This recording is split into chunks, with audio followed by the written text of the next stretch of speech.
На последната седница на локалниот совет за превенција на општина Струмица се расправаше за троењето на уличните кучиња скитници. Пред нова година повторно имаше појава на масовно троење, за што реагира активистите за правата на животните и побара од полицијата откривање на лицата кои фрлаат отров на јавни места. Началникот на полицијата во Струмица соопшти дека троењето на уличните кучиња не е опфатено во кривичниот закон по това дејство, туку станува збор за оштетување тук, предмет за кој мора да се поведе приватна кривична постапка. И другите закони кои се во наша надлежност. Самото троење на кучиња, значи, не го фаќа, има само едно посебно кривично дело малтретирање за животни кој што е определено во кривичниот закон.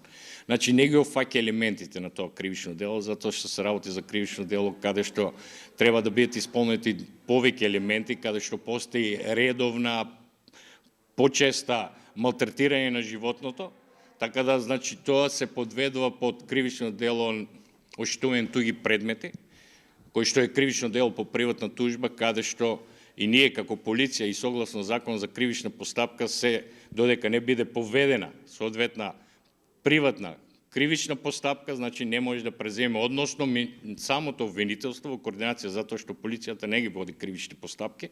Ние сме правосудна полиција, него обвинителството за да може да иде наредба, значи мора да постои кривично дело кој се гони по службена должност. Началникот ВСФ каже дека лани биле пријавени 6 такви случаи, регистрирани се пак 27 нападнати граѓани од кучиња со повреди, тоа во општина Струмица.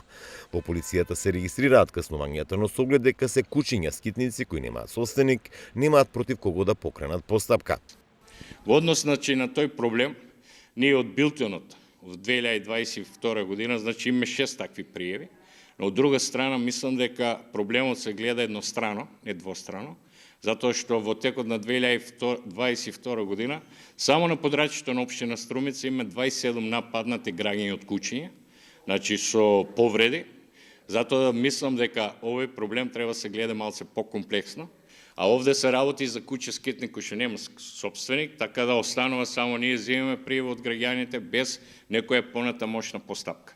Значи граѓаните остануваат без соодветна заштита во конкретниот случај, а ние како полиција сме должни секоја пријава од граѓани да ја земеме без некои ингеренции за некоја понатамошна постапка во однос на барање на некоја се одговорност.